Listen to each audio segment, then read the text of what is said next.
은평구 증산 1구역.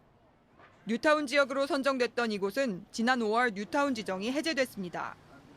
토지 소유자 과반수가 뉴타운 해제에 동의했기 때문입니다.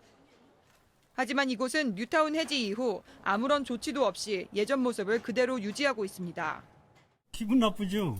그 오랫동안 아무것도 못하고 묶여 있었으니까 문제가 많다고 했죠.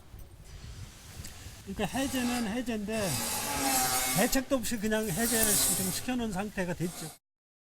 서대문구의 한 주택가 일대도 시설 노후화 등의 이유로 재건축 구역으로 지정됐지만 토지 소유주의 반대로 결국 재건축 지정이 해제됐습니다.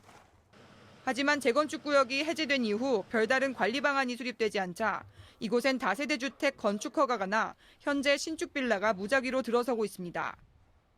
지난 2012년부터 서울의 뉴타운, 재개발, 재건축 등 정비사업구역으로 지정된 곳은 모두 683곳. 하지만 토지 소유주의 반대 등으로 해제된 지역만 304곳에 달합니다. 정비사업구역은 애초에 이렇게 낙후된 곳에 지정되기 때문에 정비사업구역이 해제된다고 하더라도 관리 방안이 필요한 상황입니다. 하지만 2012년 이후 정비구역이 해제된 304곳 중 대안사업이 이뤄지는 곳은 82곳으로 26.9%에 그치고 있습니다.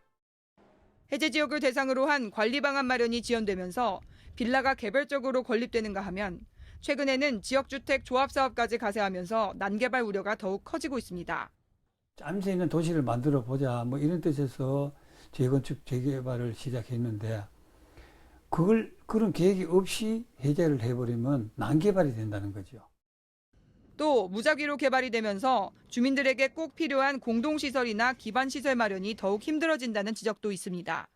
공동시설 뭐 노인정이라든지 뭐 요즘에 하는 유치원 또 뭐 도서실 뭐 등등 그런 시설이 전혀 없습니다. 기반 시설이. 무작위로 개발되면은 그런 걸 원하는 수요는 많아지고 그런 그 시설은 없고. 이에 서울시는 새로운 대안사업 모델을 강구하고 있다고 밝혔습니다. 해제 지역에 대해서 현재 그 대안사업으로서 도시재생 활성화 사업과 주거환경 관리 사업 그리고 희망지 사업 등 그 대안사업이 시행되고 있고요.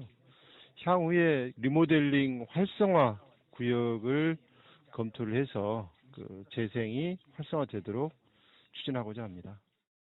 그동안 서울시의 정비구역 출구 전략에 따라 우후죽순 늘어났던 뉴타운 사업들이 해제되면서 주민 간 갈등은 줄었지만 해제구역에 대한 대안사업 추진 역시 필요해 보입니다.